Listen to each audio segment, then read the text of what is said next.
TV Artilheiro. Só boa noite. Vou começar a coletiva de Thiago, por favor, celulares no silencioso e uma pergunta por veículo, ok? Coletiva de imprensa com o Thiago Carpini. Carpini, o próximo jogo é contra um adversário que também está lá embaixo na tabela, foi derrotado nesta rodada. Você imagina que vai ser um jogo ainda mais complicado, tomando como parâmetro esse jogo contra o Fortaleza, mesmo sabendo que o Fortaleza vem atravessando um momento muito bom do campeonato? Bom, boa noite. Acho que não dá para mensurar o tamanho da dificuldade em cada partida, né? O nível da competição, brasileiro de Série A, todos os jogos têm as suas dificuldades e as suas particularidades. A diferença é que a gente tem que ser bem realista. A nossa realidade é diferente do Fortaleza. O campeonato do Fortaleza não é o campeonato do Vitória. E não é só uma equipe que vem bem nesta temporada. É uma equipe que vem bem de uma continuidade de trabalho, de bons nomes, de um bom comando. Enfim, uma infinidade de situações positivas, assim como o Vitória tem as deles também. Porém, dentro das nossas situações positivas, nós somos uma equipe em reconstrução, que há 2 anos atrás estava na Série C. Então, o Fortaleza viu isso muitos anos da sua história, vem se reestruturando a cada ano, e a gente sabia a dificuldade que seria enfrentar esse tipo de adversário jogando aqui. Porém, nós imaginávamos competir melhor. Isso foi uma coisa que me desagradou bastante. O nosso nível de competitividade, pagamos pelo primeiro tempo, mesmo não competindo tanto, acho que não foram... Claro que tem um mérito do adversário nos gols, mas foram algumas situações que nós erramos também, coletivamente, individualmente, começando por mim. Então, página virada, não acredito que lá vai ser mais ou menos difícil, vai ser tão difícil quanto, porém é um jogo de 2 concorrentes diretos aí hoje na parte de baixo da tabela. O Grêmio jogando, não vou dizer em casa, porque o jogo não é em Porto Alegre, mas no Rio Grande do Sul, e um estádio onde está habituado a jogar, em qualquer situação, em qualquer circunstância. Nós enfrentamos também o Corinthians, está nessa situação, Itaquera, a gente sabe da força dessas equipes dentro de casa. E sabemos a dificuldade que vai ser. Página virada, pensar no próximo, tentar resgatar algumas essências que nos permitiram viver coisas melhores dentro dessa competição, nessa campanha de recuperação que nós tivemos e que hoje ficaram para trás. E a gente entender que a nossa competição é essa, é recuperação. Nós começamos muito mal em relação à pontuação. É o primeiro ano que retorna a Série A, então a gente vai sofrer bastante. Nós não podemos ter um discurso diferente disso, mas... é uma atuação hoje muito ruim, muito abaixo do que esperávamos e do que vínhamos apresentando em jogos anteriores, e não era essa a expectativa. Esperávamos ao menos competir melhor. Carpini, Pedro Pinheiro da Band, boa noite. Boa noite. O Gramado Castelão passou por algumas restaurações na última semana. Eu queria saber a sua opinião sobre o gramado na partida de hoje.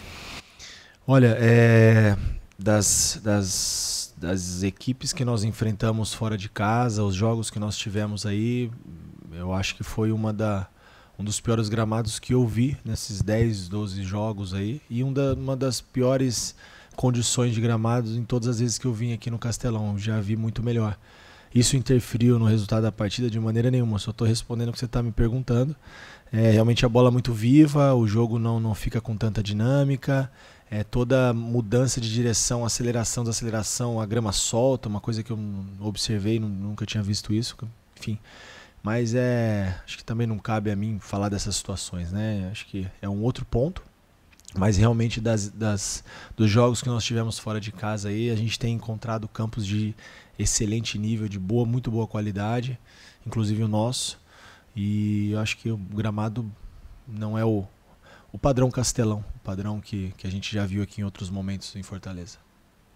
Marcelo Góes, Rádio Sociedade, Portal à Tarde. Carpini, a atuação esta noite no Castelão foi para esquecer. Você acredita que a mudança de formatação tática foi determinante para esse revés? Se não, qual fator foi determinante para esta derrota? Olha, a formatação tática foi a mesma. A mudança foram de algumas peças, E eu acho que isso é perfeitamente compreensível numa sequência de jogos. Uma coisa é a gente falar que nós temos o grupo à disposição, que a gente tem um elenco, que nós confiamos em todos, e no momento de uma sequência de jogos encavalados, um nível de desgaste muito grande, ainda mais para quem corre atrás como nós, entra também um aspecto psicológico, você faz muito mais força para sair de baixo, e é natural que a gente rode o elenco, confiamos em todos os atletas que estão aí, então a distribuição tática, na verdade, ela não mudou, a gente só optou por outras outras peças, pensando em todos os aspectos, não só o aspecto técnico, mas o aspecto físico também, que acaba sendo de fundamental importância para essas escolhas a cada rodada que a gente enfrenta. Gabriel Galindo, canal do Dinâmico e Mosaico Esportivo. Carpini, na sua opinião, foi a pior partida da equipe sob o seu comando? E se sim, por quê? Eu acho que a minha estreia contra o Atlético Goianiense foi a pior. Mas naquele momento nós vínhamos conhecendo, né, o grupo, a equipe que nós tínhamos de melhor. Então a responsabilidade foi muito mais minha. Não que hoje não seja, ela é minha sim. Claro que a gente divide internamente, isso cabe só a nós, mas a responsabilidade é do comando. O que me deixou um pouco chateado com a partida de hoje foi por uma competição de 38 rodadas, como é o Campeonato Brasileiro tão difícil. A gente precisa de constância, nós não podemos oscilar dessa maneira. A gente, claro que nem todos os dias as coisas funcionam, acontece, mas alguns elementos não podem faltar. Então, talvez tenha sido o pior primeiro tempo. O segundo tempo até se ajustou um pouquinho mais. Também o Fortaleza controlou um pouco mais o jogo, já tinha, né, uma vantagem no placar. Isso também talvez de certa forma tenha facilitado. Mas nós competimos um pouco melhor, conseguimos trocar um pouco mais de passes, controlar um pouco mais o jogo. Então, talvez tenha sido o primeiro tempo pior desde a minha chegada e pelas circunstâncias, né? Quando você vem numa evolução, numa crescente, você espera sempre aquele nível de apresentação um pouco mais. Quando as coisas não acontecerem para um nível melhor, que pelo menos você consiga manter o que foi apresentado na equipe no jogo anterior, para que você não volte sempre para essas oscilações que são ruins para um campeonato tão longo como esse. Guma Guedes, Itapuã FM e Panorama Rubro-Negro. Gostaria que você fizesse uma avaliação dos jogadores que entraram no decorrer da partida, sobretudo Osvaldo, que veio de lesão, e Daniel Júnior, que teve a oportunidade de jogar o segundo tempo inteiro. O Daniel fazia muito tempo que não jogava, né? A gente precisa ir colocando ele de novo no contexto. Conquistou a oportunidade pelo dia a dia, pela semana, pelos treinos, né? Osvaldo é um cara muito importante para nós, ele sabe o que ele representa não só dentro de campo, mas fora também.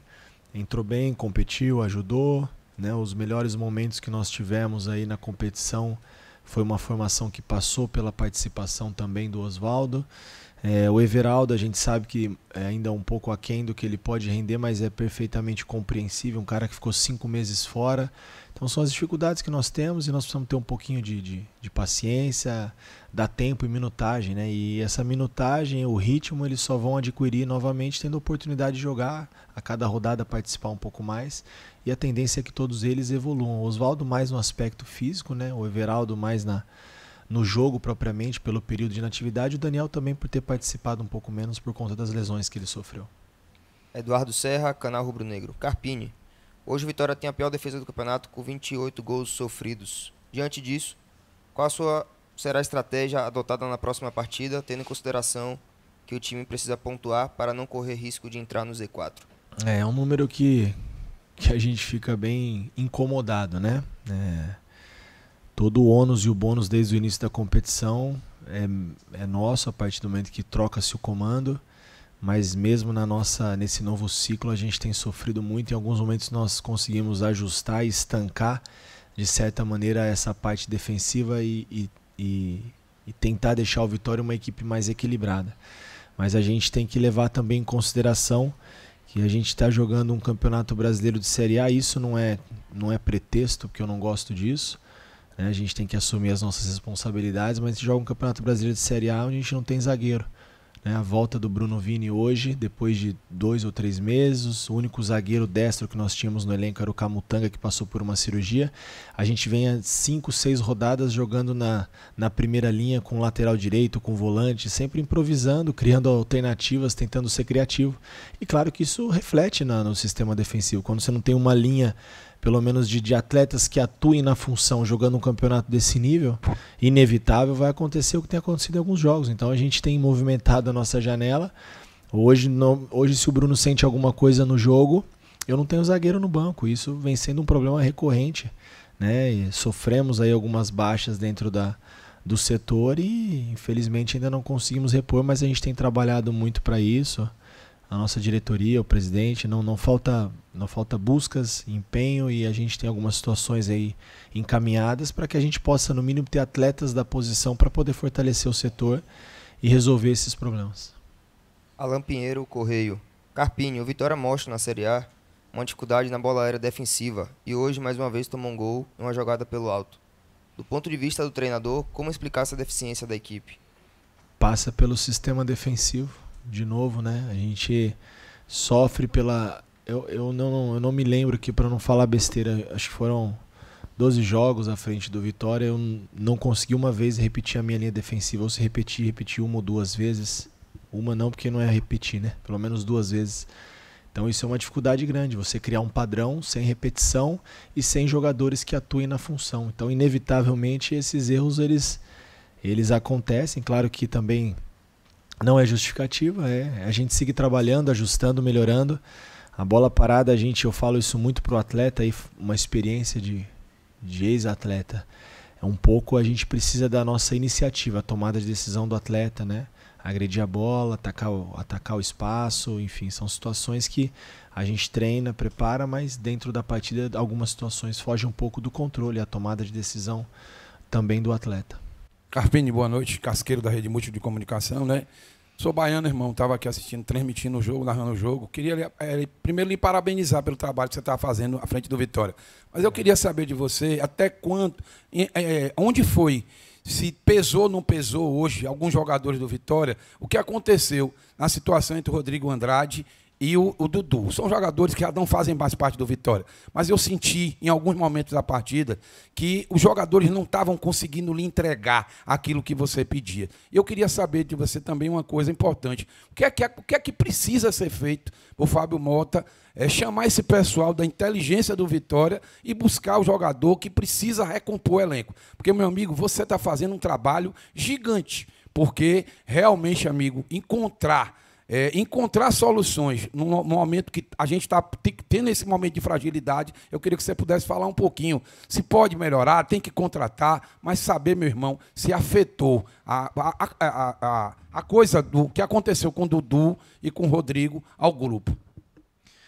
Bom, que precisa contratar, isso é um fato e rápido, né? Nós precisamos reforçar diversos setores, a gente tem cobrado muito a nossa inteligência para que haja com um pouco mais de velocidade. Não adianta a gente apresentar também nomes por apresentar. São situações que elevem o nível, que aumentem a competitividade dentro do elenco e tenha condições de jogar uma Série A, uma competição desse nível, né? E a gente enfrenta dificuldades no mercado também, porque hoje o atleta, se ele tem 2 ou 3 opções, nós temos que ser realistas e nos colocarmos no lugar do atleta. Talvez o Vitória não vai ser a primeira opção dele, pelo momento da tabela, pelo início da competição, por tantas coisas. Então é uma questão também de convencimento. A gente sabe que nós precisamos sim nos reforçar e de maneira rápida, mas de certa forma sermos cautelosos para também não trazer por trazer e aí acaba ficando um pouco mais caro a conta. Então acho que esse cuidado nós precisamos ter, mas precisamos agir sim, como você disse, com velocidade, todos os departamentos, principalmente a inteligência que faz esse monitoramento. E jogadores dentro da realidade, não adianta também apresentar nomes que não são possíveis. Em relação ao Dudu e ao Andrade, eu não acredito que tenha afetado o nosso grupo, né? Porque antes da minha chegada não foi a primeira vez que isso aconteceu com esses atletas, então não cabe a mim falar o que aconteceu lá atrás, porque nem aqui eu estava, mas eu não acredito nesse futebol sem compromisso. Eu acho que dessa maneira as coisas não caminham, precisam existir regras, direitos, deveres, os processos têm que ser respeitados, então não dá mais, né? Acho que às vezes é alguma síndrome do time que foi vitorioso. Eu já passei por isso em outros momentos da minha vida e eu aprendi isso na minha vida. O futebol, ele te apresenta problemas pequenos e se você não resolver, eles vão aumentando e se torna um problema grande e daqui a pouco você não resolve mais. Então isso talvez poderia já ter sido resolvido em outro momento, mas não posso falar de outro momento, como eu disse, mas eu acho que não afetou em nada. O grupo tá blindado, eu acho que as escolhas são deles, né? Nada contra o Dudu e o Andrade, são jogadores que tivessem boas condições físicas, no caso do Andrade, que estava um pouquinho fora do que a gente entende que é o ideal para performar como ele pode performar, e o Dudu com a cabeça mais voltada para a carreira dele, primeiro para ele próprio, né? Ter compromisso com ele para poder ter compromisso com o outro, e sem dúvida ajudariam, são bons jogadores. Erraram, claro que um erro não justifica o outro, o que aconteceu de maneira nenhuma a gente de acordo, mas página virada, não fazem mais parte do programa. Nós temos tantos problemas para nos preocupar, mas a gente vem numa campanha de recuperação, tanta coisa para ajustar, um Grêmio agora fora de casa, tantos problemas para escalar, para escolher, tentar encontrar a melhor alternativa para cada jogo, mesmo com as nossas limitações, então não dá para a gente gastar energia com situações que a gente não controla. Eu acho que hoje fez muito mais falta a ausência de alguns atletas, como o próprio Mateuzinho, que ficou de fora até do banco, não conseguiu treinar esses dias, vem numa sequência de jogos, um desgaste físico, passou por um problema de saúde, não treinou esses dias, ficou tomando soro, talvez a gente consiga recuperá-lo para o jogo de domingo. Então são algumas situações que aumentam ainda mais a nossa dificuldade, mas quando nós aceitamos o desafio, a gente sabia o que era o ônus e o bônus, e agora não adianta a gente ficar lamentando todos os ônus. Vamos tentar resolver os problemas e não potencializá-los. TV Artilheiro.